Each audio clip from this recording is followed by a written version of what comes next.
you had to name your vagina after a movie, what would it be? Think hard. Or think Die Hard. Just kidding. Hey girl, you trying to hit this? Oh, you know exactly what I need. The new Febreze like dryer sheets to like make your dirty clothes good so you can wear them again. Yeah. Is like just constantly putting setting powder over yesterday's makeup. Oh my God, that was what I did for the last podcast. I literally wore the same makeup for 3 days. I was so hungover. Oh, 100%. Or you're like, what's your hygiene routine? And you're just like dry shampoo and a prayer. Like, you ever do a whores bath? Yeah, is that all an the time. Italian bath? Is An Italian bath It's an is the Italian pits? bath. The pits, the vag, and the asshole. That's it. That's it. That's what we call an Italian shower. My dad, from the age of 11, told me it was called a whores bath. Yeah, that's what my mom. Well, An Italian is not a horse. my mom told me it was something racist. And on that note, yeah. Welcome to Two Girls, One Blunt. All right, guys, it's Tuesday or whenever the fuck you're listening to this. I'm your co-host, Jaime Lee. And I'm Emily, and today we have on the lovely Brittany Brave. She is a fucking hilarious Miami, New York City-based stand-up comedian.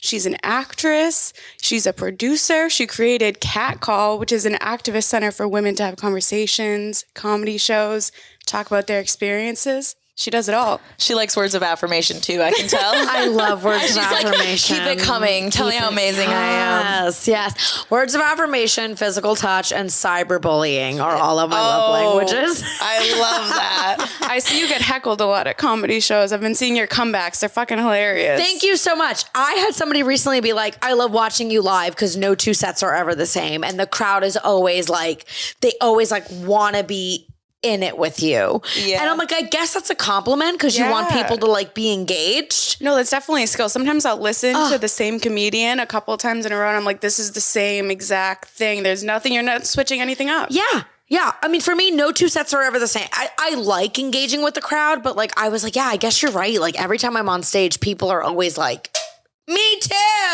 No way. I have a question.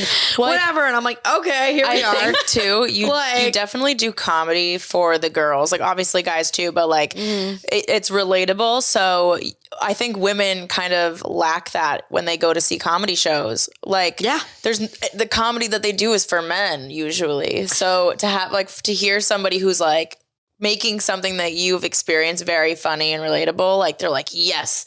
It's literally like a black church. Everyone's like, you right, Amen, I got sister. You. Fanning themselves, clapping. Yes, I always say, I'm like, I do comedy for women, and if men happen to enjoy it, then great, it's a TED Talk. Like, okay. Exactly. Yeah, and they do like it. Men at your shows always fucking cackle and laugh. They do. I've also had, I mean, I've had it on both ends. Like I've had men that have been like, I don't get it. I've never been through that. I've had them look very like bland and confused. I've also had women, especially in Miami and more like conservative parts of Miami, look at me and be like, I really don't like that she's talking about her abortions right now. Or like, I don't like that she's talking about getting pegged, or like, I don't like just like, and I'm like, well, it's because you want to do it or have done it and you're not comfortable with yourself. Yeah. Who doesn't want an abortion? What happened? I said, who doesn't want an abortion? I mean, Viva abortion.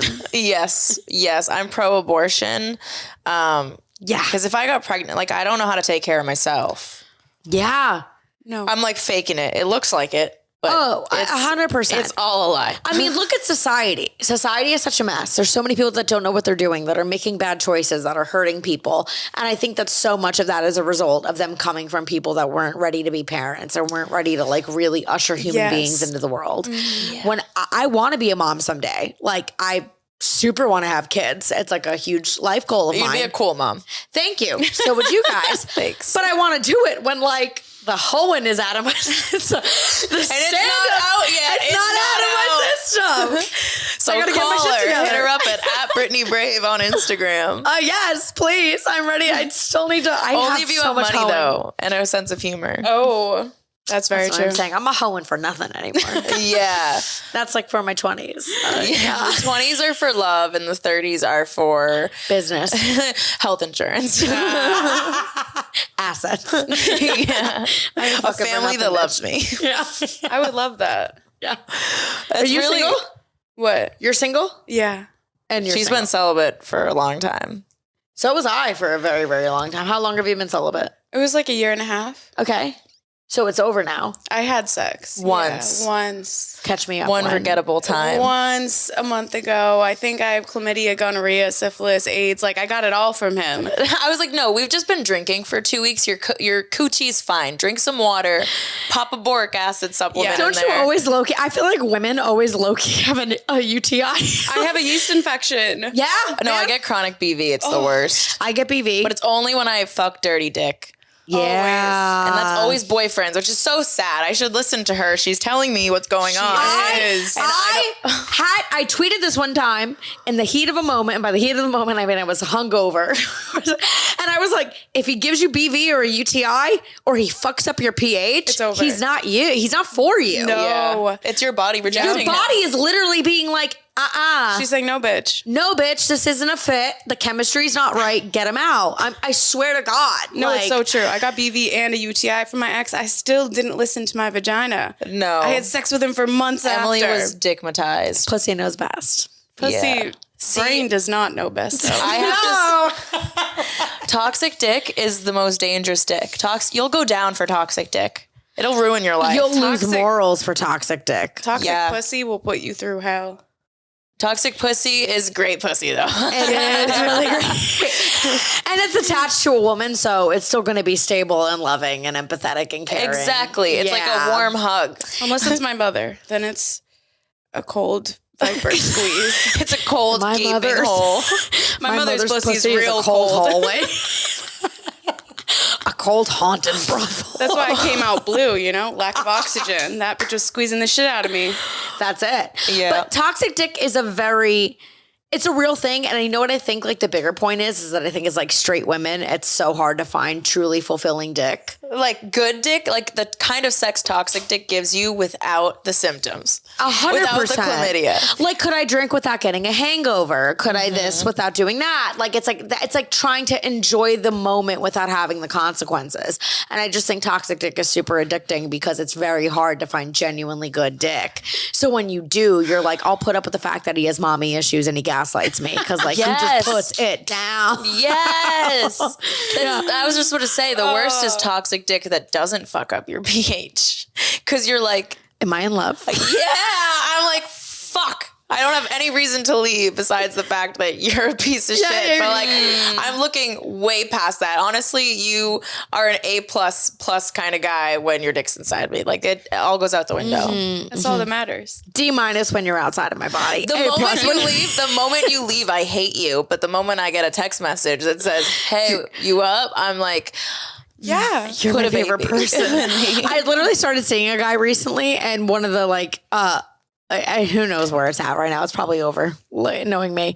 And it was like my friend. we're gonna elaborate on the knowing me part because I want to know you and what that means. I don't know. I After. don't mean what that means, but we're gonna find it out. I love it.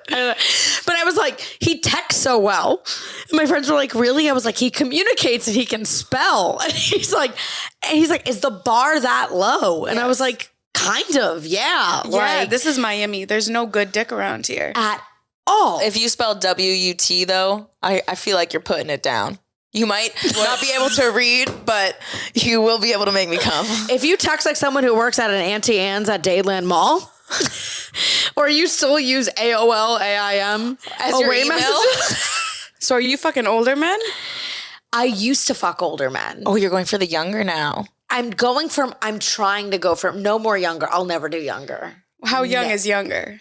I am 32.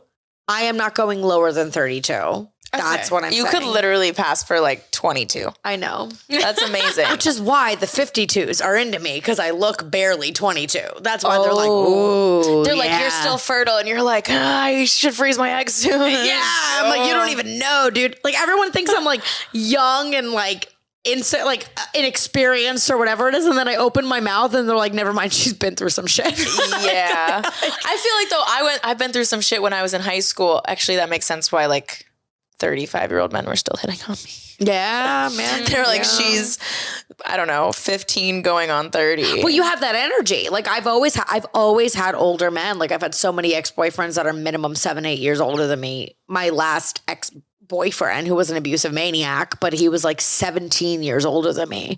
I was like early mid-20s. He was in his 40s. A baby mama, a custody battle, one divorce in. And because I've always felt like old for my age, I was like, yeah, sign me up.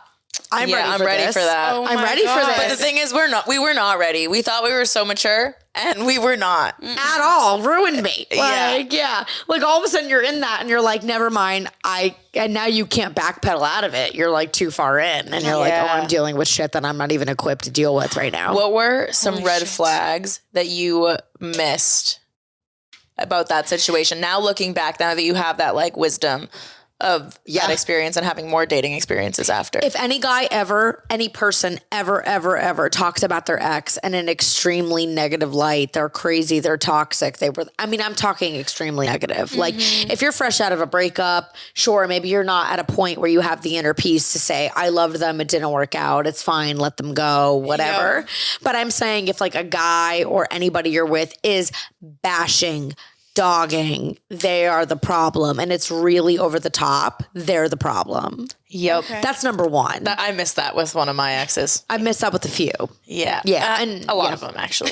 I mean, she was emotional and crazy and keeping the baby from me and oh my God, and this and that. And I was 23, 24 years old, and I was like, oh no. Oh my God, that's literally what happened to me. My baby mama's crazy.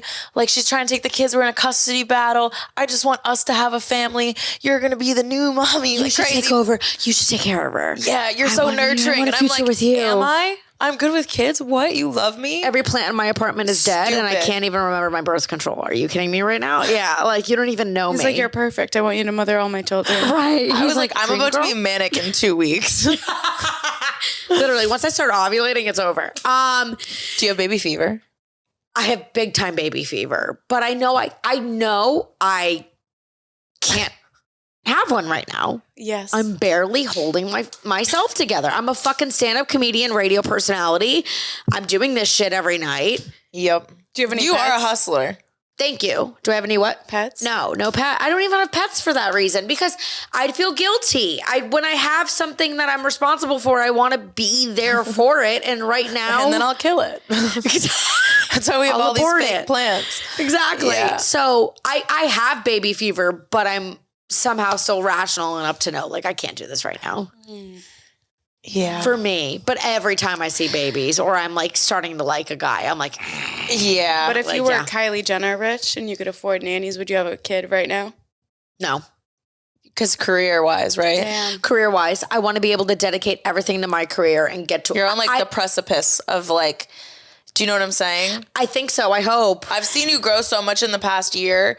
Well, I mean, I didn't know where you were at before, but I've just seen all of like the accomplishments and the wins and the TV show and the radio, and it's your name getting out there more, articles, like that's, people notice that. It's starting to really happen. Thanks. Take that on a fucking nationwide level. It happens exponentially. So imagine having a kid, you're putting a lot of that on hold. You can't go, I get it booked last minute in New York and take a flight. You have a fucking baby. Right. And I don't want to be riddled with, for me, both of those things are equally important jobs, like being awesome as being a comedian and entertainer and being an awesome mom. Those are two things I personally want to like super excel at. And I don't want to ever be put in a position where I have to pick between the two, or I have to be like, I have to leave my kid because I got this undeniable gig in New York, or vice versa. I can't take this amazing gig in New York or LA because like, I really want to be here for my baby's first birthday. Like, so as it stands right now, until I'm at a point where I'm like, okay, I've accomplished enough that's on the fucking vision board and I'm content. But it's never enough. You're a comedian. You're addicted to dopamine. It's never going to end. I will always We're fucked forever. We're fucked forever. And that's why we're comedians, because we've had toxic relationships. Like the push, the pull, the highs, the lows. It's the same shit. It's like, okay, I'm not going to fuck dudes and hook up with dudes. I'm just going to get on stage and try to like kill it. And then that gets just equally as unhealthy. Like I've had times where I'm like, I am leaning on stand up way too much for my dopamine, way too much for my existence, way too much for my purpose. Like, because I mean, I feel like I've been through enough bad relationships. I feel like you guys can relate. Like I romanticize the glow up after a relationship. Yes. It's the best. It's the best. I'm like, fuck so you. I'll just focus on comedy. I'll just get hot and fit. But it does. We're getting younger. We're aging backwards because of toxic men. So like, honestly, I'm kind of grateful. I'm like, thank you for propelling me into being this incredible woman that I am. You know, thank you for propelling me into the fountain. Thank you for drowning me in the fountain of youth. because being in that pit of hell of relationships, like I found self-love. I did too. And I mean, it's kind of like when you go through hell in relationships like that, like now when I'm like normal dating again and I'm like kind of mostly healed and just out there and dealing with the normal bullshit, I'm like, Brittany, are you really getting upset about a guy not texting you? Like you sent a man to jail. Like get over it. You sent him to jail? Oh God, yeah. Oh, deets. Good for you. What happened? Yeah, he was super abusive for 3 years. And we had the cops had to intervene multiple times in New York and New Jersey and like many states. Verbally or physically or both? Oh, physically. Oh. Like to the point where like I would be in my apartment and literally be like, I need somebody here. Like I'm gonna die tonight. Like so many times. Like, and I was hospitalized. Like it was like a roller coaster. Yeah. And I didn't even mean to send him to jail. I just went to go get a restraining order. And when I went to go file for it and we were like collecting evidence, the detective was like, he should have been arrested for this. And why isn't this documented? And why isn't this? And then in getting all that together, he was like, let's put this man away. It's like kind of out of your hands now. Like he needs to go to jail for like assault and aggravated harassment. And did he end up going away for a while? He went away for I think like 2 months, and then one of his dipshit friends bailed him out. Oh yeah. And then we went through all the trial and I got my restraining order. And then when he basically like did a plea bargain and was like, okay, I guess you're right. I'm guilty of some of it. And the judge was like, sure, just go take anger management classes and here's a fee. We don't give a fuck about women in this country. At all, man. That's fun.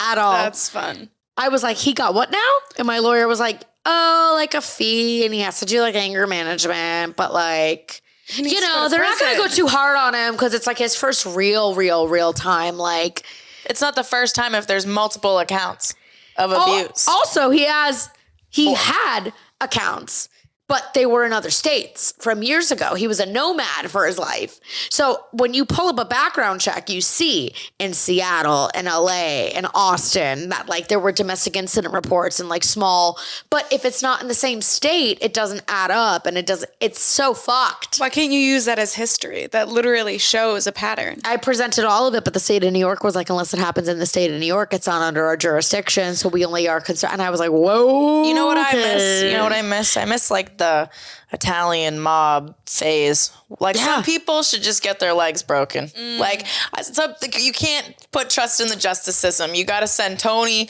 and Ronnie and Vinny to fucking beat the fuck out of somebody and scare them to never be that shit person again. I wish I wasn't a naive 20-something-year-old because I'm Italian and I'm a very Italian on both sides. And like every time a fight would go down or it would get back to the family that something happened and I wasn't okay, one of my uncles would be like, it's a matter of a fucking phone call. Yes. And I was like, no. I'm like, You should have let him do break it. his fucking kneecaps. Yes. He's a piece of shit. Throw him in the fucking Hudson. Get rid of him. My mom used to threaten my boyfriends. Like every time I had a new boy over, she'd pull him. She'd be like, you. And like there was a guy named Curtis, and we hate him already. She'd call him Kirby. She like would purposely call him Kirby. She'd be like, yo, Kirby, get in here.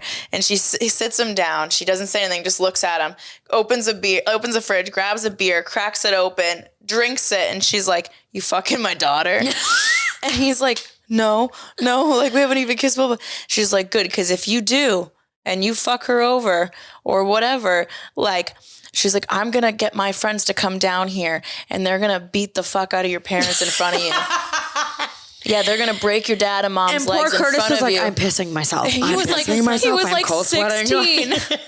like 16. And I used to be like, Mom, you're embarrassing me. What are you doing? No, now, Mom had the right answer. Now, if I had a boyfriend, I'd be like, you're meeting my fucking mother. 100%. Because I want you scared. You're meeting every man in my life, like all my best friends, all my uncles, I want you to know what the hell is up. Do you have a big family? I do. I have a pretty big Italian family. I'm an only child, but I have a lot of cousins, they're big and crazy and loud and protective and all that. Yeah. I feel like I need to marry into great. an Italian family. Yeah, me too. I love the accent. I love the like back and forth. I feel Careful with Italian men. What's wrong with Italian men? Machismo. Not in a good way. It's like everyone in Miami, though. The Cubans, like everybody has machismo. Yeah, Cuban men can't fuck. I said it on record. I'm sorry. Oh, Cuban men can't is that fuck? to anyone Can't specific? fuck. No, it's a couple men. I have a laundry list of evidence. I'm so sorry. I have not enjoyed sex with Cuban men. Interesting. Have you? I haven't fucked like anyone really here. Good for you. Yeah. I used to clean up in New York. I have no game down here in Miami because I hate everybody. I don't think I'm like the Miami type. It's a little hard. People are like, you're really cool. Yeah. Or they're like, you want to bang, but like no one wants to be like, let's go to dinner. No, at all. Like, at all. Or they're like, oh, you're funny. You're cute. Okay, gringa. Whatever. And then I'm just, I don't know, like nothing goes anywhere. Like, it just doesn't. Mm-hmm. Do you know who I meet a lot though? Every time I sit at the bar at Moxie's, do you know Moxie's in Brickell? I was just there last night. I love Moxie's. It's the best place to eat. But I only have sat at the bar twice. And each time I've sat there, I've met somebody like from Israel, like an Israeli man. Like, okay. And they start talking to me and then they're like, I'm looking for a wife. They give me this like big spiel and they're like, and you're Jewish and all this stuff. Are you Jewish? Yeah. Nice. And I'm like, oh shit. And then they don't talk to me again. Jewish men are usually very good though. Are you Jewish? No. I think there's a difference between an American Jewish man dating style and an Israeli Jew. Mm-hmm. Sure. And someone that's Jewish from another area. I think American Jewish men are very nice. And and polite. Sweet and like have curly hair and a little bit more nerdy. Funny. I love Jewish men. I love But Jewish Israeli men, I picture them like they see American women either like, okay, I'm going to marry you into the family and we're going to go back to Israel. Or they're like, I'm going to hold you captive. Or they're like, American girls are easy. Maybe. Yeah. And they're just looking for someone like submissive and agreeable or and like fuck. But honestly, they're so hot, so I would. They are Israeli Jewish men are very hot. American Jewish boys are very good. Jewish boys very good. Italian boys I think are very dumb, they're like walking mozzarella sticks. Like they're just I like that though. Sometimes you like a stupid man. Because I can be the smart one. Okay. And then I then they'll that. just like be obsessed with me because they're like, what is it again? And I'm like, my little munchkin. Let me explain to you. And then they'll just be obsessed with me. But then I feel like the fighting, the toxic sex, the banter, like I feel like we'd yell back and forth and it would be hot and then we'd fuck. And then it would all fine. Yeah. I picture that. I feel like just because of the accent, I would let a lot of things slide. Accents Italian change it for me. Or American Italian accent. Because Italian accent, beautiful. Way hotter. Oh. Way American hotter. Italian, they sound like fucking Bostonians. Like, if you put anything in marinara, I'll suck it. Like, I love that though. I love that. Jaime, I'll introduce you to my uncles. I'll just. Oh, they got some money? No, they don't. They just have anger issues. Are they blue collar men? Yeah. Oh, we love down to earth fellas. We love a blue collar man. I got some things I need hung up. We have to go to New York and find, You want a task rabbit. Yeah. Who like else are fucks men me? here for? To do shit for me. It's like you're living a fantasy. I'm living a real life porno. They come in, they fix my sink, and then they fuck me, and then they unclog your plumbing. Yeah, we fight. It's toxic. I see them in a week. They fix something else. We fuck. It's back and forth. I could do that for a couple That's hot. years. I think you're just looking for a fantasy. I think I'm just really horny. I'm not okay. I've been watching a lot of The Sopranos, and I'm very horny. I just need to feel something. Something about Tony does it for me. The name Tony does it for me. Tony Soprano? Oh. Does it. He's filthy. He's a pig. I like it. I love it. I love filthy pigs. And as you're riding him, it's hitting on his big old belly, and he's disgusting, and he puts a You're cigar eating a in your salami mouth. sandwich while it's happening. I would eat a Wait for salami Carmela sandwich. to get home. Yes. Like, yeah. I love it. Yeah. It does it for me. Okay, if you had to choose any road in Miami to have sex on, what road would it be? Ooh. Great fucking question. Any road in Miami. She's like, Any road. I'm taking note for later. Yeah, where am I going to have sex later tonight, Brittany? Why don't you want to fuck in the house? I got to fuck on the streets. It's the dirty little bitch I am. I'm looking for a thrill. And I can't find it in these walls. No. She's going to find it in these walls, though. Anytime I'm like hanging out with a guy, Emily just leaves. She's like, I don't even want to hear it. I don't want to be involved. Yeah. I gotta go. But I'm not a closer. What do you mean? Like it gets down to about to be business, and then I'm like, no. Really? I'm waiting for marriage. Because I'm just, I have such a good heart, and I'm like, you're gonna hurt it, and I'm not gonna be able to control myself. Okay, can we talk about this? Because I feel like we're both the same. I think you might be the same way. I consider myself to be an incredibly sexual person. Like when I am in the confines of a safe, good. Oh, yeah. I like Safe you. is keyword. Safe is keyword. You've shown me I can trust you. Bitch, I'm a fucking nympho. Yeah. Oh no, I'm a I slut. am filthy. Yes. We can have threesomes, foursomes. We can fucking record it, put it in my ass, do whatever, Yes. do it in. But I don't, as sexual of a person as I am, I don't have. I'm seeing somebody now. We're obviously fucking. Before that, I went 8 months without having sex. Did 8 months before I had my last boyfriend. We got to talk about this. Like I've only had sex with 2 people in over 2 years, like 2.5 years. Last year, I had sex with 2 people who were exes. You did the slide back. I did a slide back. See, I can't do that because I don't know. 3 people who were exes. Oh man. And only 1 new person last year. 4 people total. So you're trying not to up your body count? Oh, I don't Not give even a fuck about consciously. I body just count. like, I can't get into it unless I feel comfortable and there's a connection. There has to be anymore. an emotional connection. There has to be something there. And a lot of the men down here just don't got a lot of things going on. They don't have a lot going on in their head. No. all. And I'm like, oh, I don't feel anything with you, and I just can't get myself to be horny. I'd rather risk doubling back on an ex that could provide me with a kind of chaotic, toxic, confusing 3 to 4 weeks after than have to go through a night fucking faking it with some dipshit in Miami. Yeah. Yes. And just being like, yeah, let me just get drunk enough to where I can Because you're make not this even work. like, because you fucking want their babies because you're emotionally and sex connected. is too fucking good when it's actually good. Yes. I'm not faking it anymore. No, I I can't. That's it. I'll tell you you're bad. Oh, the timer. So will I. I will literally be like, I'm not going to come, and it's fine. Just let it be. Yes. Yep. I've had sex already on a lot of Kendall roads, so Kendall's so far. I grew up there, though. Yeah, that's true. Do you live in Miami now? Yeah, I live in Kendall. I'm moving to the beach next week, though, Ooh. That's exciting. Yeah. That's going to be so much easier for comedy. for everything. Yeah. I'm so excited. I've had a lot of sex on a lot of Kendall roads. I would have sex on Lincoln Road because it's just so chaotic. Where's that? Where's chaotic. Lincoln Road? Right in the middle of Miami Beach. Like, I think I would have sex on the Brickell Bridge that always goes up in front of everybody. Yeah. Yeah. Oh, If you're gonna at do like it, you gotta do sunset. it big. Oh. Yeah. Or I would have sex in like a Key Biscayne or something. I would do a Key Biscayne sex. Ooh. Okay. Yeah. That sounds like rich. That's rich sex right there. Rich-ish. It's richer than Kendall, You know I'll what? tell you that. I would do it right on the road next to the prison and just give them a show. I'll do it for the people. Did you see that all the Community buildings- service. Oh my God. All the buildings across from the prison are getting like cat calls at the women in the pools. And like, Did you see that article? people are No, freaking like out. the women in the prison are getting catcalled? Is that what you're No, saying? there are men in the prison and there are women in the pools. And Like, over the this is prison- a luxury pool. Yeah, the right there, the prison.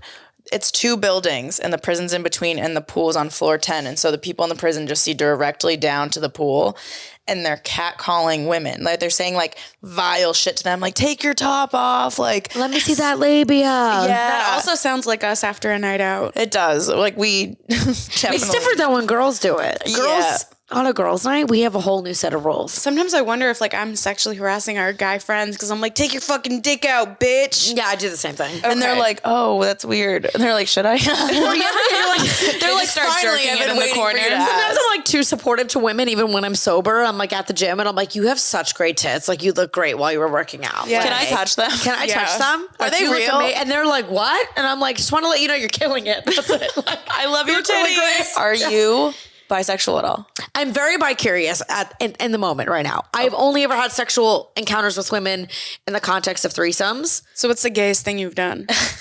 I've eaten dare pussy you. and fingered a woman. That's pretty I gay. haven't scissored, and I really want to scissor so badly. That sounds like fun. I think I'd come immediately. Really? I feel like I would not like it. Like I feel like it'd be an ick or cringe for me. Oh, damn. Really? Maybe it's because I haven't. There's something that I never understood about it. I would rather just like take a strap on and fuck them. Okay, so I was watching a podcast clip from Pillow Talk, and Angela White, the porn star, was talking about how to make her come. And she said you have to use your palm like against her clit. Oh, I love like, that all move. the way. And that's kind of how I view scissoring. Like it's just like there's It so is. much It's like dry surface hump area area and- or something. sounds amazing. That's why I think I would come so hard. Yeah, That's true. I've definitely had somebody, they finger you and they use the palm. Yes. And I'm Oh, like, like whoa. the fingers are in and then the palm is hitting Palm them. Oh, is hitting it. Game And I'm over. going to using outer space if that happens. Game Yeah, that's a great move. Yeah. Yeah. Hitting yeah. Yeah. Okay, what's So the we're all section? horny. Yes. Everyone's very horny. Yeah. But I think it's so funny because people like assume because of our podcast, our content, how sexual we are online, they think that we're like slutty. And I'm like, every guy that talks to me, they think I can just tell who assumes I'm a slut.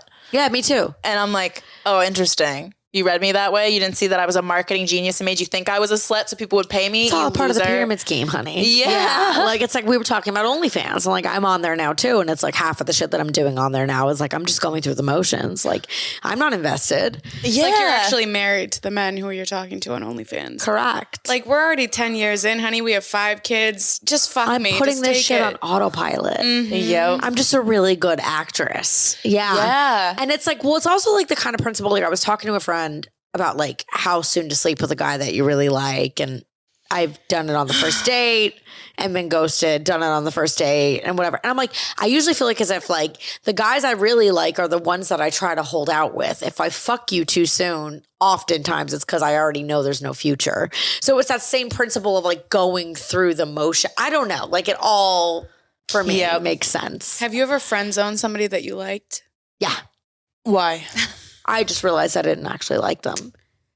That happens a lot. I realized I had sex for a reason that was entirely for me and it meant more for them. And then I was like, it's actually not really there. So I think I need to cool this off. Ooh. But for the most part for me, if I'm interested in somebody like that, I know immediately. I'm not often convinced. I either meet him and I'm like, I would, Yeah. or I wouldn't. And it often doesn't change after that. The only time it changes is if I like start to get to know you, and I'm like a sucker for like seeing people's potential. So like if you give me like any hint that there's potential, or you're talking about like your family and I hear like you get vulnerable, then I'm like, wow, I'm invested. He's like, I went grocery need to shopping save him today. And you're like, oh. That did it for me. I did my own laundry. I'm like, you have a house plant? Oh my God, marry I called me. my mom and I had a really healthy convo with her. Oh, stop. See, here's the thing. I don't want to fuck anybody that has a mom. Yeah. I only want orphans from now on. Whoa. Because honestly, I don't bring a mom into the situation, so you better not. Yeah, I have to be the number one girl in your life. I feel like I've dated too many guys who have like I love that energy. emotional incest with their mom. They want to fuck their moms. Okay. People talk about girls wanna and fuck your daddy mom? issues, men No. and mommy issues. Oh my God. Way worse. Way worse. Couple guys back that I saw. Oh, mommy issues. Whoa. Attachment, guilt over sex and what his mom thought about him having sex. I'm like, you're 32. You've been engaged. Why does your mom think about you having Having sex, why right? does it fucking matter? What? What's happening here? You can't even be openly, not sexual in front of your mom, but like own that you're like a living, breathing straight male at 32 who's been, like, I have had guys with mommy way worse than any shit they'll talk about girls with daddy issues. Way worse. Can we just talk about boy moms? Because I feel like that's a whole fucking pandemic on TikTok. Boy moms who are like, I never want my little boy, my little son. He's the only man who's ever going to love me. I'm like, you're weird. You're using your son to fulfill something that a man couldn't do for you or you couldn't do for yourself. Maybe you should go to therapy. I dated a guy whose mom would massage his feet and calves and like thighs after a football game. Very weird. Up until what age? Well, like, any age is weird, but any age is weird. I think even in his 20s. Early 20s. Early 20s. Late teens, early 20s. Early 20s is where it gets weird. Yeah. Like weird. Yeah. His mom would get mad that we spent too much time together. She'd be like, you don't hang out with me enough. Okay. So this goes back to what we talked about at the top about like wanting to be a mom, but knowing that you're not ready for it. Like, I feel like those are moms. Moms that do that kind of shit are moms that have something unsolved.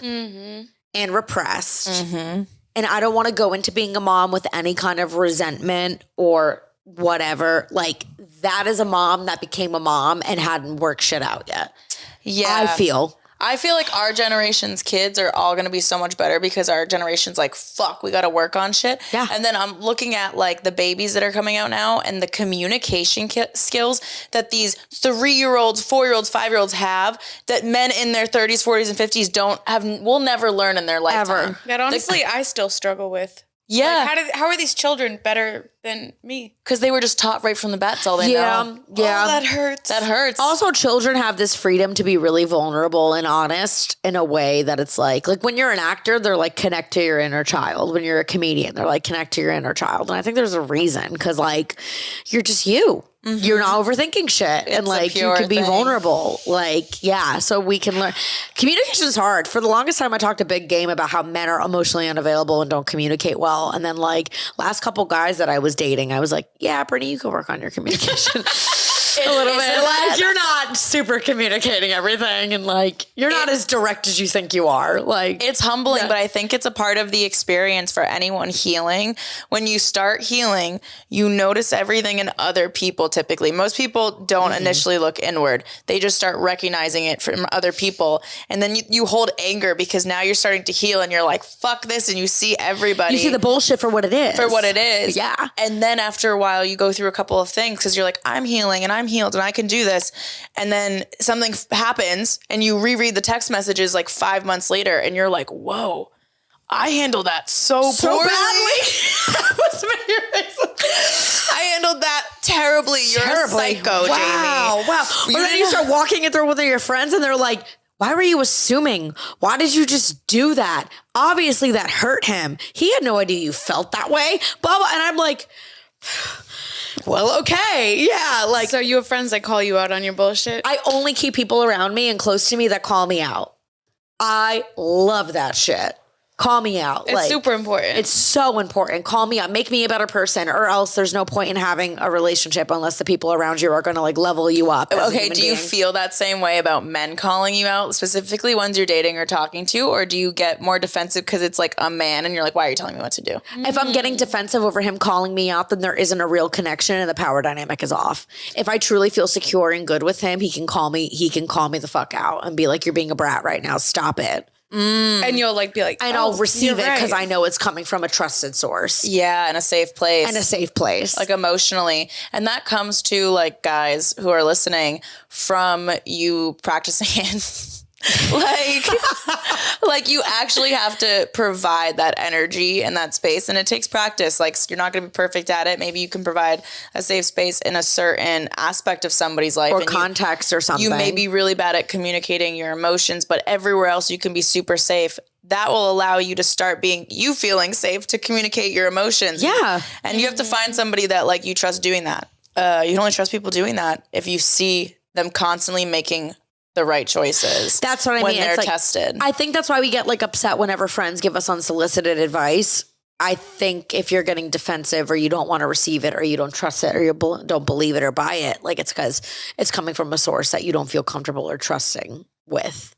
And then I think like it's like if I'm okay with it. I know when it's criticism and it's petty and it's hurtful. And I know when it's like, hey, this is tough love, but I really have your best interests at heart, whether that's a romantic partner or a friend. And if I think you have my best interest at heart, you could rip me to shreds all day. I want it. The worst part, though, specifically being friends with women, is that it's hard. They know how to manipulate you to become that trusted person, so that when they start to try to take you down, because this happens, like girls will become your friend because they want to be you, or they want your life, or they want something that you have, or had it happen energy. A lot of times. Yeah. And so they build you up, like they're like, I'm your girl, blah, blah, blah, whatever, you're amazing. And then now that relationship's there, they start making little comments that seem so little. And you're like, but they're such a good friend and they do all this stuff. And you don't even realize slowly over time they're breaking you down. Until it's too late and you're in it. They're good. They have a good way of painting themselves as the good person. I'm just giving you advice. I've helped you in this. It's just advice. I just want to make you better. Right. Or lies. Or to your point, the fangirl, the girl who fangirls over another girl and wants to really be friends with her. And is idolizing her, wants to be her, wants pedestal. And for me, girl, guy, whatever it is, anytime anybody is too over the top, too nice, too sweet, too doting, I always get a little suspicious. It's probably like my Italian Jersey mom. I was going to say it's your New York and that's how we are in Boston. Like, calm down. Take it down a fucking notch. Yeah, like, hey, you can like give somebody props, but like don't show it through words, show it through actions. I don't need you to blow smoke up my ass kind of thing. But like every single time, and I've had girls in the comedy scene down here in Miami do that, like, I want to be you. I look up to you. Oh my God, can you help me? Can you this? Can you that? And it always felt off to me. Yeah. And then it's like as it went on and I didn't reciprocate that same level of like doting or friendship, then all of a sudden I was the bitch, or I actually wasn't that funny, or I started getting the passive aggressive compliments or like, oh, you got that because you're the new girl, or you got that because you're whatever, or like, oh yeah. Have you noticed that more in Miami or New York? Miami, 100%. New York is too big and too business for anybody to be bothered with that bullshit. It's too big. Okay. Like, and it's so easy to forget somebody in New York. Like if somebody fucks you over in New York in the comedy scene, it's just like, all right, whatever, keep it moving. Yeah. Bye. You host or do one show. There's a billion other shows I can go to and never see you again. That's it. Bye. In Miami, it's a little bit too small. And unfortunately, we don't have anything to work towards down here. Like, people have success and people have obviously done well or come out of here, but we're not in New York where we have these things to work towards. So it allows for bullshit and excuses and pettiness and drama and jealousy to fester in a whole new way. So much jealousy. What's your advice? Because I see it from both sides.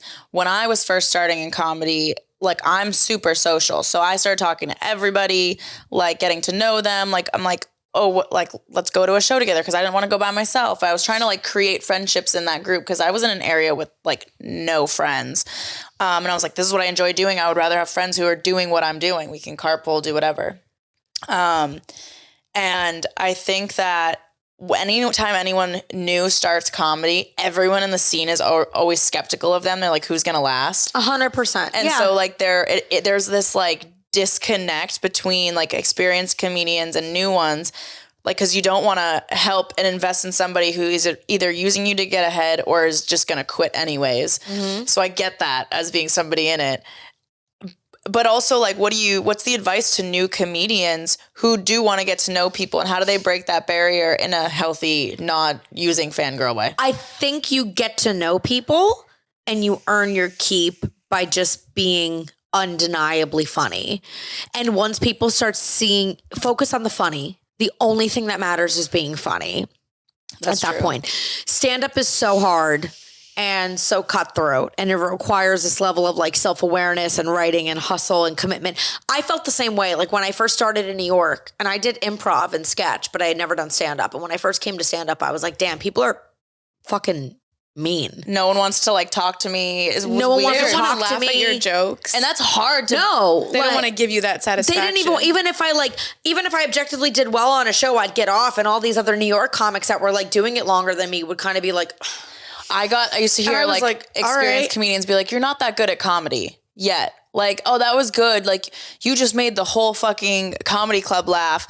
You're not that good. You'll get better with experience. It takes like getting up there. And I'm like, you're undermining me. Like, you're mad that we're in the same place or whatever's happening. 100%. And it's like, at the end of the day, it's like the opinions of other comedians don't matter. What matters are the non-comedians. As long as the audience enjoys what you're doing, that's all that fucking cares. It's also one of our friends recently pointed out, like, if you want to be a comedian, you want all of these people to be your peers.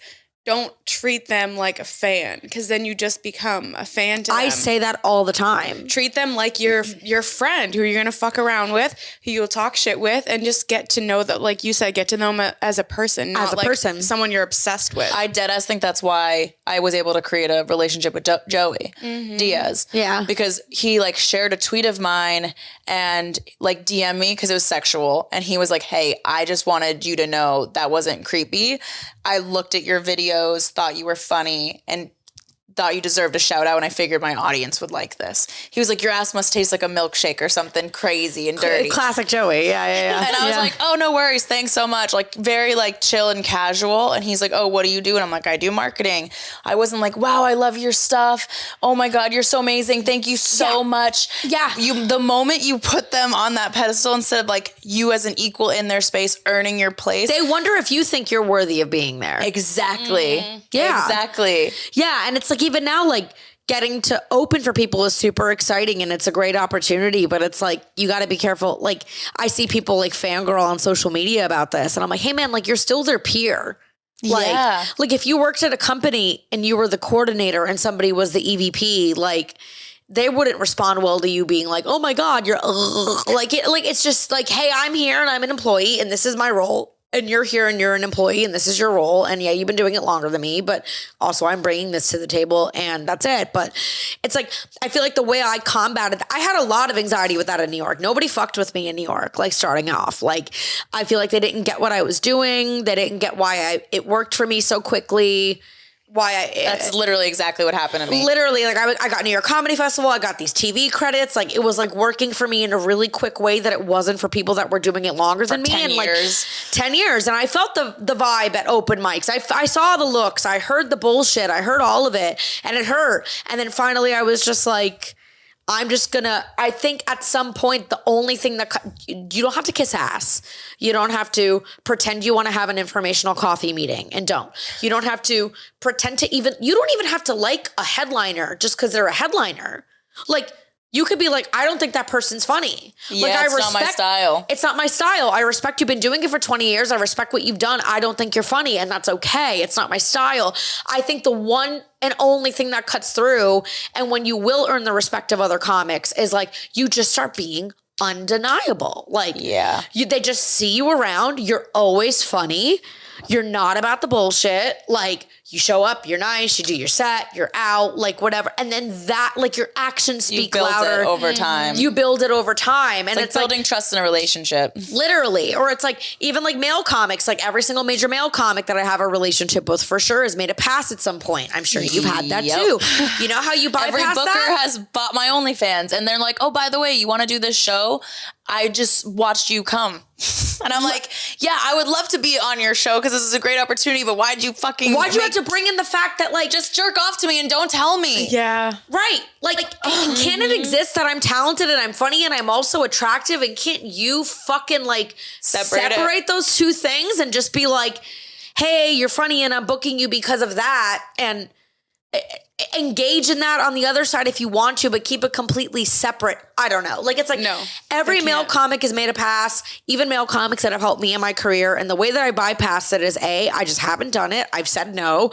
And then B, at some point you just become undeniably, consistently funny that they learn that they're like, oh, I can't fuck with her. You're a peer now. You're a peer now. You're a player in the game. Yeah. You know what? We were talking about this, like, because I love funny guys. I think public speaking has been a turn on since high school. Like, when people would give presentations, like, the good presenter I'm on the other side of it now. I feel like I even want to think of trying stand up. I'm like, get the fuck away from me. Sorry to cut you off. No, but like, I'm sure I'll feel that way someday. No. But like, someone getting up on stage and being able to control the room is like so sexy. It gives off like powerful energy to me. And then you can make me laugh and actually be funny. Like I don't hate your like comedy. So like I want to fuck comedians. This happened a lot in Boston and I just didn't because everyone's assuming you're already fucking the comedian. Oh yeah. And you literally won't get opportunities because of it, or people won't like you, or they'll undermine your success. I think the hardest part about being in comedy, especially as a woman, is that earning your place.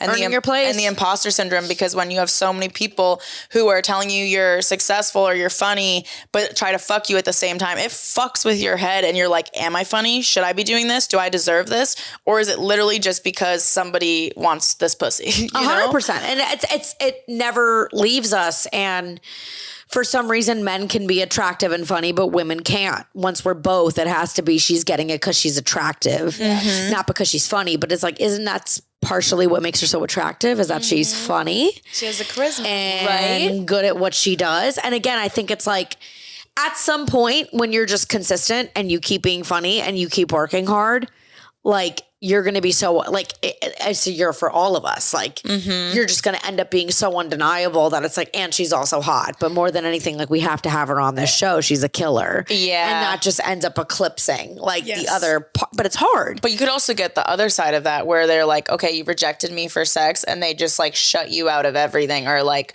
badmouth you. So many of the manager and agent conversations I've had in the last year and a half. Yeah. Where I'm like, I know you're attracted to me, but I also know you just saw me body a room for 10 minutes. Yeah. And I know you want to work with me, but your dick is speaking louder than your head right now. And now I have to do this fucking weird, awkward song and dance for 6 months where I'm like, you want to work with me or you want to fuck me? Or you want to fuck me or you want to work with me? And which one, when I respond to your email, which one am I responding to? Yep. Your dick or your brain. Your dick or your brain. Which one am I responding to right now? I know, because I just want money. Can we? Right. But I think also too, like I've experienced a lot where guys that we've worked with or shows, they support you until you do better than them. And the moment you're doing a little bit better than them, their ego comes out and they have to like humble you. And check you because they can't stand that you like get opportunities over them. That is just like the worst feeling, to just be around people. I don't even know if they're aware that they do that, but it happens to me all the time. I was just on a show a couple weeks ago here in Miami where a bunch of LA comics were in a green room and they walked in and they all like ignored me and dismissed me. And like, I was like, I don't really give a shit. Like I was the headliner that night. Like I was like, you motherfuckers are opening for me. Oh, shit. Like your guest spots. I don't even know. Like had I had more control on the show, I wouldn't even fucking had your dumb asses on the show. And I'm like, whatever. And like, I try to engage and I try to be polite and they're clearly like dismissing me and whatever. I go up, I have a great 15, 20 minute set, close the show, get off stage, go back in the green room. And now all of them are like, hey, what's up? Hey. Because they realize you're somebody. They look like they're like combusting. Yeah. Or you always know when you did well, when all of a sudden the male comics are like, nice. They don't want to admit it to themselves. Solid. That was good set. Good shit. You did your thing or whatever. And that's such a dead giveaway.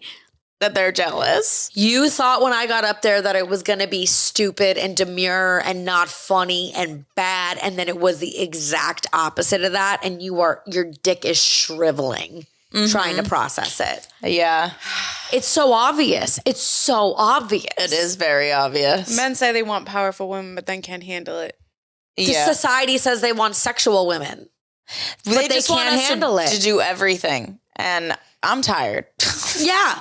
You only want sexual women if it's sexual on your terms and you get to make money off of it and it's right in the confines of what you're comfortable with. But then you have women on OnlyFans every day. Or you have women doing stand-up talking about their sexual experiences and talking and owning their sexuality on their own terms. And all of a sudden I'm a whore and I'm a slut. And oh my God, I'm obviously a female comic who talks about sex. So I'm nothing. I'm bait. But the second our sexuality and our money's on our own terms, it's not okay. Yep. You could be sexual if you do what I tell you to do, but you can't be sexual if you're up there talking about being sexual. No. So many comics were like undermining me because I did OnlyFans, and then like a year and a half later, oh my God, it's almost like 2 years later. Like we have a cool studio. How do you think I got the studio? OnlyFans, showing my butthole got me the studio. But how do you think I afford to travel so much now for comedy over the last few months? OnlyFans. Really? Exactly. Yeah. And that furthers your career. Yeah. And then you get to start a business and you get to put all your OnlyFans money, that pays the business. And everything is a business expense, and then you don't pay taxes, and you fucking have a killer life. It is an asset. It is like my humor is an asset. My personality is an asset. My ability to write is an asset. So is my sexuality. And like, I have taken something that people are responding to, that there is a demand for, and I have learned how to monetize it. There is absolutely nothing wrong with that. Like, it is another channel of revenue.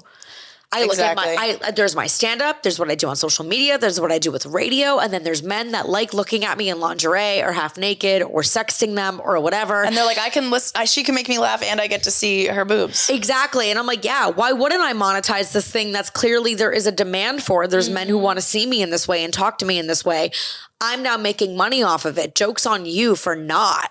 Like, it's so, I'll never, like, I wanted to start one April of last year, and I just didn't know how. I think I even DM'd you. Yeah, it's been a crazy year. How? Yeah, I was like, I just want to, but I don't even know, like...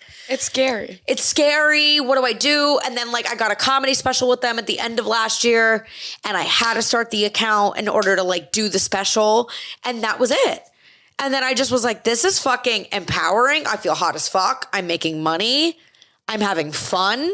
Fuck yeah. I think too, when you're stressed with money, a lot of people view comedy as their escape. Yes. But then once you're in it, it's like stops being an escape and it becomes your job. And when you're struggling for money while doing something that you also have to be creative, there's like a block energetically 100%. For you to allow, you're thinking about what jokes you have to write, and then you're like, am I going to eat today? Like, literally, oh, my card just got declined, and now I have to go be funny for 30 minutes.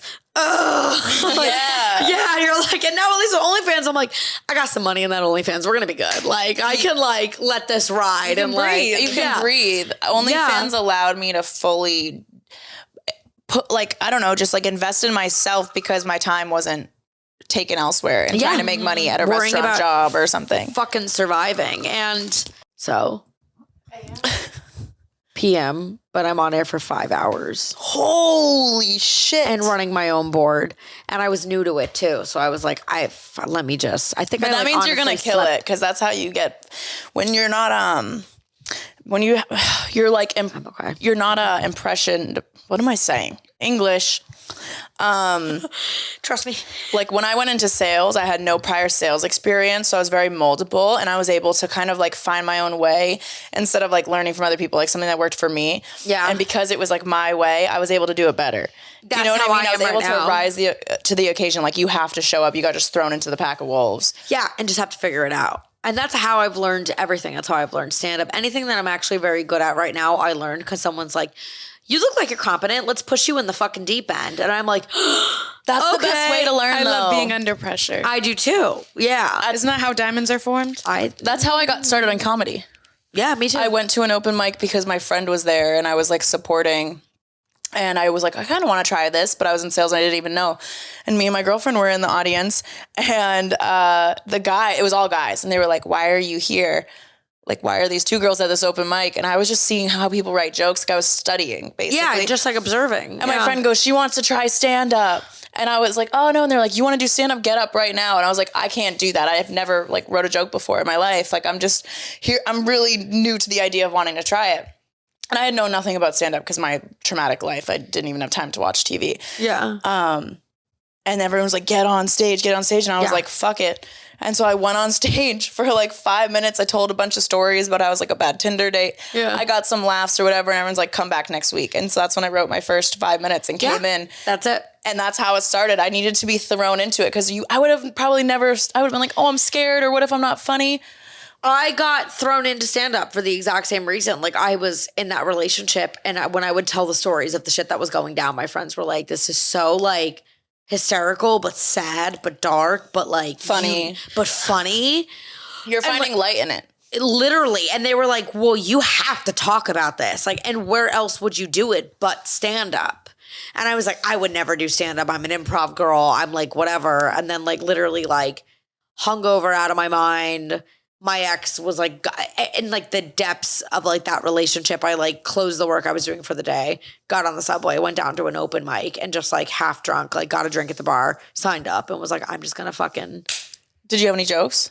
No. I hadn't written anything. You just went up? I just went up and I talked about stuff that was real and funny to me. Fuck yeah. And it was the same thing. It like got laughs, didn't obviously kill. But yeah, it was like a couple laughs. people were paying attention. They were like, yeah. What's she saying? She's doing something different. She's actually, and I was like, I just got up and sat like chill like this. And I was like, all right, guys, let's fucking do it. Because it was one of those you have to say, fuck it. Yeah. That's the best time to get on stage. Yeah. And I even said, I was like, I did this because like, well, like, and I was like dark and real without even trying to be. I was like, well, I came to this open mic and I'm drunk at 3 p.m. on a Tuesday because like kind of hate my life. My ex, well, he'll be back by tonight and then he'll hit me again or something. Okay, anyways, bye. Like, or whatever. Like, and like that, because that, like, what was real to me. Yeah. And then all of a sudden I was like, wait a minute, this is the medium to make sense of these, like, really tough things that happen to us. It's beautiful. So I have all my jokes that I wrote, and also part of me that like has been struggling to get up is because I don't identify with those anymore. And I like have learned so much about comedy, even when I'm not doing comedies, from like observing there. I'm like, I know what I'm capable of. That's not it. That was old me. So I have to like really focus. I just lost my train of thought because I was high. What were we talking about? No, about like not being able to talk about the things that got you into it in the beginning. I have such a story, like pain. Like my dad went to prison. Like so did my sister. They both overdosed. Like all this crazy shit, bullying. And I want to be able to like help people, but through a funny medium. And I'm like, that takes a lot of skill to be able to translate that pain into something funny that people can also relate to. And they don't say, oh, like that's the worst when you tell a joke and they're like, I've had sad. that where I'm like, I dated an abusive maniac and I started stand up after and blah blah blah. I sent him to jail and I've had mostly it's claps, but every now and again it's like, oh, and honey. I'm like, and then that's when I wrote the punchline. I'm like, no, bitch, he's dead now, like or something. Is like, he? No, but like I'm like, yeah, I'm like, no, I won or like whatever. Like, and I'm like, I'm just kidding, but like he has high cholesterol. He's dead to me. He's dead to me. He should be careful. He has diabetes. Like Oh you know, my or whatever. God. Like, but it's like, and also I think like. Not everything that you go through that's dark needs to necessarily be talked about on stage. True. And I also think time is your best asset. Because I talked about that shit when I first started stand-up because it was so raw and real and I was like ripped open as a human being. Yeah. I didn't even realize how heavy the shit I was talking about was heavy. I was like, funny, right? My ex is in prison right now. Like You're crying on stage. You're like crying on stage and I'm like, the judge was like 25 to life. I was like, he's so committed. Like, you know, like. That's good. Thank you. But I was like, like to me, it was not even funny. It was just real. And now I struggle talking about that stuff because I'm 5 years out. That's interesting. So tapping back in, it's still so a part of me. It will never not be.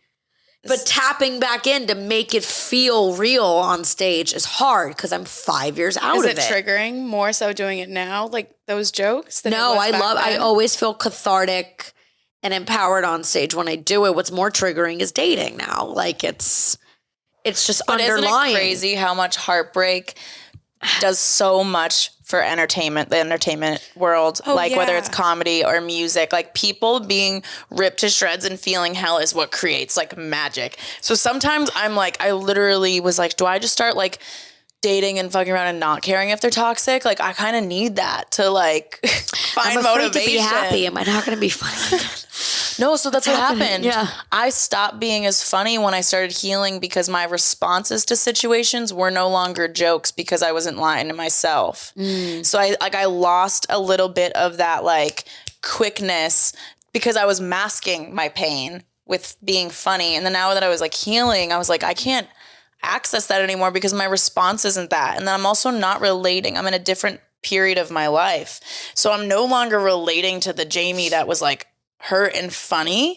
And so I have to like find I'm like finding my voice again as I've changed. Absolutely. Yes. And that's which so is the whole hard. process of being, I think, any kind of artist. Like it's like, I totally get it. And I think comics grapple with that a lot because they're like, oh, you have to be in deep, deep pain in order to be funny. I don't think so. I don't think so either. I think But it is a process of learning how to switch it. how to switch it and find funny in highs and lows and all of the in-betweens. Yep. I just think you can start by finding funny in pain because pain is so obvious and undeniable that it wakes us into consciousness. Yes. And it makes you pay attention in a way you weren't before. And channeling that pain, like channeling that into a good source is so healing. It really is. And cathartic. Yeah. Yeah. You're like, wow, I just did that. And you processed it. That's better than a therapy appointment. But now you have the muscle to be able to do that. So now you can do that with like, you get annoyed at a coffee shop and it's nowhere near the shit you've been through, but you can tap into that like realness, truthness, aliveness, and like write something out of that. I've been having to like force myself into that. I'm like, okay, what would old Jaime say when she was pissed and would rant on her Instagram stories and everyone would listen? Because that's probably real Jaime. That's Jaime unfiltered. Yeah. But I always felt like everyone thought I was a hot mess. So I was creating a new version of me that's like healed and good. And I'm like, I don't want to be perceived as that. But that was also what made me so fucking relatable. Yeah. Like, so it's been. Me too. People are always like, you're so angry. You're a bitch. You're this, you're that, you're whatever. And I'm like, yeah, but that's when I'm my best, man. Because I'm like fired up and I give a shit. And it's so lucid and it's passionate. So real to me. Like, if I'm not. If it's not bringing that out of me, I don't care, which is also something I'm trying to fix. Like in relationships, like it's like, he's boring. And it's like, no, he's just healthy. He's healthy. I hate that. That's with friendships too. If it's not crazy, I'm like, they don't like me. Yeah. But that's not good. No. It's so hard to get yourself out of that. But contentment can feel off-putting. Especially when you've been through abuse. Yeah. Because your normal is not content. It's everything. The roller coaster. I need a healthy relationship with the bad boy. Like, I need somebody who's like, let's just fucking go somewhere. Like, I need some sort of dope. I need an edge for sure. I need edge. I need something. Especially because, like, when I am a mom, like, I'm not going to be smoking all the time as much as I am and doing shrooms as much as I am. And I'm going to need some other escapes. I guess comedy is that, but also if I put all my eggs in one basket, then I'll drive myself insane. I think there's a healthy edge. I like a good boy who knows how to be bad. I think that's what it is. Like his values are good. He shows up and he's good. But then he turns something on. He knows how to take a risk every now and again. He can be crazy. He can be crazy. Yeah, but not like put us in jail or like hurt me. Or like a 10-year lie I didn't know about, bad boy. No. Like I don't want any of that. Oh, that's it's so hard. All right, do we do the last couple of Smoky Beloki? You had your background in communications in college. You were in drama club in high school. What was the aha moment that pushed you into comedy? And have you gotten high before tonight? Yeah, well, she smoked with us. Yeah. Before tonight? Oh. No, tonight was my first time getting high. Are you serious? No, it wasn't my first time getting high. No. I was like, damn. No, I'm just not a good weed hang. Like, I'm not a good weed smoker. I feel like I get like... You get weird. You have to be with good vibes. You have to be with people who don't... You guys are great vibes, but I just get weird. I only get weird around weird people. Really? Yeah, because if I'm with like Emily and we're high, that's when I'm we're so funny because we just don't give a fuck, and then we do the weirdest shit high. Like I feel like we're funnier off camera sometimes. Yeah, oh for sure. The camera comes on and I'm like, why is my brain not working? It's like the light. Everybody has that. The cameras are such an adjustment. We just did our last podcast that came out on Tuesday with no camera and it was just audio.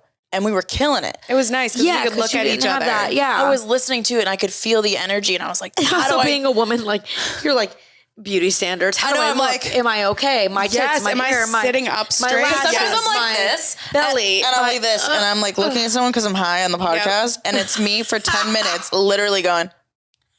Sometimes I've dissociated and the fucking editor. Hi, Dave. Hi, Dave. Hi, Dave. David, the former one. Like I was just showing pictures of me, just someone's talking and you just see me go. And I'm like, bro, I would be so bad on reality TV because I'm so candid. I'd be the meme. Yeah. The facial expressions. Anytime there's candid photos of me, they're not cute. There's always me like overthinking something. But I think that is what makes it cute. We just hate it about ourselves. But when I see other people do that, I'm like, wow, look how pretty they are when they're making an ugly face. Like no one's like thinking you actually look ugly. No, you see the beauty in others. Yeah, they're like, oh, that's authentic. Yeah, but no, tonight was not my first night getting high. I'm a weird weed high. Okay, what's the craziest thing that's happened to you while you've been high? I did dabs. I dabbed. One time without knowing what it was that I was doing. No, that's how they get you. That's like, how I just got try it. And it was like kind of traumatizing, to be honest. And I was like at a house party in Orlando with 2 of my girlfriends. Oh God, Orlando. Oh God, A Orlando house Was party. it a sex party? No, Tell the truth. just a house party. I would have had a better time if it was a sex party. Are you fucking kidding me? And we just like went. We were doing like a weekend together in college. We all were away, but then we came together this weekend, and there were 3 of us, 3 guys, and they were like, we have regular weed, then we like have kush. Then we have this thing that you need to smoke with a blowtorch. You're like, I want to try sign that. me up. 100%. Like out of the 3 of us, of course, I'm the one that was like, hey, I'll take the science fair experiment. I'll take the heroin pipe, please. Thank you. Bring it right over here. And I was like, we're going to be fine, right? And they're like, yeah. I was like, light me up, daddy. And like, had no idea. And I was smoking way more weed back then. Like I was high pretty consistently. It was college. I was smoking all the time. I was like, whatever. So I was like, this can't be that bad. Like, take a couple hits. And It's game over. You wake up in Narnia. over. I don't know if I was high for 3 minutes or 13 years. Like, I don't know. That's how it feels. That happened to me with the gravity bong. Oh, I had to leave the party I was at and throw up. I was trying to make myself throw up all night to hope to get the high over. Does that help with highs? It didn't. A, I barely threw up, and B, like it just gave me a headache, and it wasn't making me. It was You're so. like, and it's going right to your It's forehead. going right to my head, and I was like, "Get the weed out!" It was like, and it was just. I was so high and happy for, like I said, 2 minutes or 20 hours. I don't know. Like I remembered being like so elated beyond human comprehension, and then like. All of a sudden laying in the bed with my best friends and me being like, I don't know where my legs are. Yeah. Yeah. And they were like, what? And I was like, what's happening? I've never been this high. Like, I feel like I'm dying. And like, cause nobody told me what I was like fucking doing that night. And the only thing that sobered me up is the next day we went to Universal Studios and I rode a bunch of roller coasters. And every time I rode a roller coaster, it sobered me up. Yeah, because it's like an adrenaline. Like brought me back into, so I'd be like, I'm going to go do that cocaine again. or something. Literally, like it was like an upper. Yeah. Yeah. And that was, and then that night I finally felt better and we were eating and chilling and I like Googled, what the fuck did I do? So I Googled like weed, blowtorch, THC, I don't even know. And it was like a fucking wrap up article or something, Hip Hop Live article that's like, kid does dabs and thinks that he's an orange, peels off his own skin. And I was like, that's what I did. Like losing my shit. Like I was holy shit. Sometimes when you're too high, you trip. Like you're tripping. Oh fuck yeah! Like you're not This in kid reality. thought he was an orange, and he's like, "I'm gonna go peel my own skin off," because he like legit. I didn't do that. I feel like I was that's close when though. there's underlying issues. Yeah. For me, 100%. I just like call my exes. Yeah, that's the worst thing I do. I just cry. Yeah, that's Yeah. Or I spiral. I That's just the start. crime. mental spiraling. I get social anxiety too when I get too drunk or too high, and I'm around. Even if I'm around people that I'm comfortable with, like I'll leave and I'll be like, what did I say? What did I do? I was so weird. Oh my God. Like I was too much. I was too loud. So it's like sometimes not even worth it for me. Ask this of all of our guests. Okay. It's a long-standing question. We have arguments about this monthly. We disagree. We need to know. Do you say dick or cock during sex? Do you need to get in like the position to like remember? Yeah, I'm like, Put your legs up in the air. I love your blank. Oh, your blank is so I love big, this baby. big. Yeah, put this big in me. I probably say cock. You're a cock girl. I could tell. Damn. I think it's dick when it's more casual or flirtatious. Like if I'm seeing a guy and I just like his dick, I'll be like, you have a great dick. Yes. But when I'm in the heat of the moment, I'm probably like, put your cock in me. No, I'm a cock girl. I say cock. I You're a love cock that. girl. If I'm turned on, I'm saying cock because I want to be it's filthy. It's gross. It is. Yes. It's filthy. It's dirty. fun. I love that. We like that. All right. Last question. Yeah. If you had to name your vagina after a movie, what would it be? Think hard. Or think Die hard. Just kidding.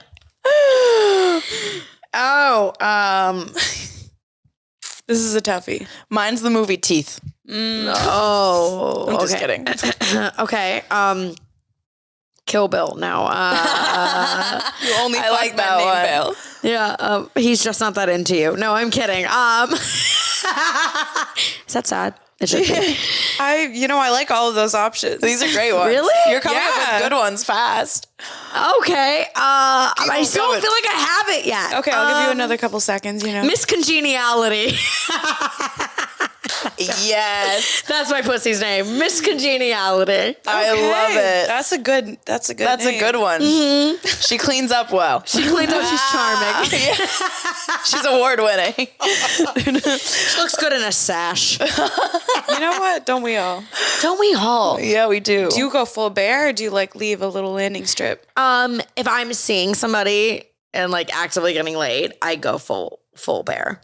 I like full bear. I'm actually more comfortable full bear. Me too. I'm way more comfortable. If they're down there and it's hairy, I'm like, I'm so sorry. I'm so sorry. I'm in my head. Or if I worked out before that, I'm like, wait, I need to check to make sure it's Yes. okay and it's fresh. Yep. And it's, At least you check because we have conversations. No one checks. I'm a checker. I'll shove my fingers right in there. so will I. I'm Before like- he goes I'm down like, there. How's she? Sweet, good. Okay. Yeah, same. I do the same thing before he goes down there. I'm like, wait a minute. And I get in the crevices and then I'm like, we're okay. Okay. Yeah, get down there. It passed clearance. Yeah. I love it. No, I like fully bare. If I'm my celibacy period, I just let it rip Let because loose. who gave a shit? Yeah. The only reason why I can't do that is because I'm in Miami and we're always invited on yachts and shit Oh, where sure. I I need to always be in have, bikinis. That shaved. Also, I'm Italian and I get I'm hairy a Yeah, lot. that's And why laser is sometimes it's uncomfortable for me. It's itchy. So I have to trim it because I'm like, fuck, it's a lot. But Yeah. I mean, I don't even do landing strips. If I'm going to put out that night, it's probably I just, think I look fully. weird with a landing strip because I never think when done you it. look at my pussy straight on, it's closed, right? The lips are Yeah. together. Yeah. But the slit is not small. There's just It's a larger it's slit. a little bit longer. So when you add a landing strip, it's how doesn't. It elongates it your elongates pussy. your pussy. Interesting. You know what I mean? So I'm I feel bare, then it looks smaller and cute. Also, the landing strip to me, and I mean, if it works for you, do it, whatever. But the landing strip to me reminds me of Joe Dirt, or it reminds me This of a dick mullet. here. Yeah, it feels A pussy intentional in a mullet. weird way. I just want a star above my pussy. Oh, I would cute. shaving Okay. a I would do a heart. Star of David. An arrow. Depending on the type of men I fuck with, yeah. Do a symbol from their religion to She dates draw an them emo in. boy. It's an upside down satanic Yeah. fucking star. That's what I would do. You're I'll do whatever I need. I know how to read a room. She's my pussy's a Ouija board. Let's talk to the dead. Come in here. She's killed There's two a couple two men. ghosts. One man. She killed one man with her pussy. Not on purpose. No, she's had two men die after fucking her. Whoa. Wait, One man. we have to get into this. One man and one heroin So you're a addict. Kill Bill, is what your pussy should be called. I'm a Kill Bill. You're- yeah. she's You're a Kill Kill Bill. Bill. I I think my name would be Train to Busan because it's full of dead people. And there's going to be one daddy in the end who conquers all the zombies. You should fuck a mortician. well thought out. That's amazing. I just came up with that. Were you just Big dating brain. old guys that passed away after you fucked them? I wish it was that good. And then at least I'd be fucking rich. No, these are just, one of them just died at 23 of a brain aneurysm or maybe coke. We don't know. And then the other guy turned out to be a heroin addict. Okay, she likes some dark, folks. Yeah. Yeah. Yeah. Okay.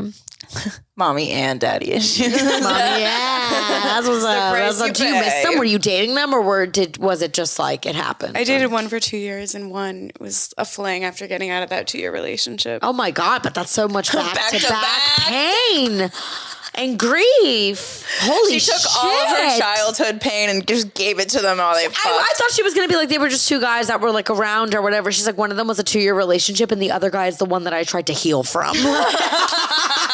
I should have known holy better. He was shit. 30 and I was 19. Yeah. well, that's That's it's a gap. It's a gap. Yeah. It's a gap. borderline creepy. But alrighty, where can everyone find you, Brittany?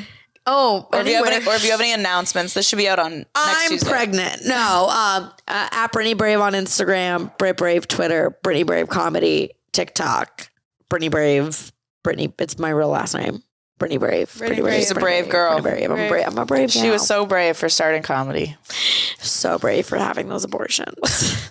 Yeah. Cheers You were. to that. So brave. So brave. It was such a hard decision. So brave. Yeah. You're doing great, sweetie. Thanks, you too. And she's going to be filming the next abortion on her OnlyFans. Yes, exclusive content. Yes. Is it at Brittany Brave as well on OnlyFans? It's a Brittany Brave on OnlyFans too. It's free. Ooh. Subscribe. Perfect. Fuck yeah. Yay. Thank you so much for coming on. This Thank was you. great. That was so This fun. is so fun. It's a good episode. You want to wrap it up? Wait, Brittany, where can we? Do you have any shows in Miami we can find? I you perform at? every night in Miami. Okay. Just follow me on socials and Fuck you'll yeah. see wherever You post I am. all the time. Yeah. Okay. Yeah. I've used your stories actually to send my friends who are visiting to comedy shows. Oh, really? Yeah. Oh, fun. I'm honored. I saw your, like, I would see your story and I'm like, oh, this show is here happening while you're going or whatever. I don't know if they ever went, but Fuck I would yeah. send it. I love it. was like, she knows where the shows are at. Love it. Yeah. Please come see me live. Yay. Hopefully I don't bomb. Yay. You won't. You're killing it. Thank you. All right, guys. Well, follow us at 2 Girls 1 Blend Pod. Leave a 5-star written review on Apple Podcasts and a 5-star review on Spotify.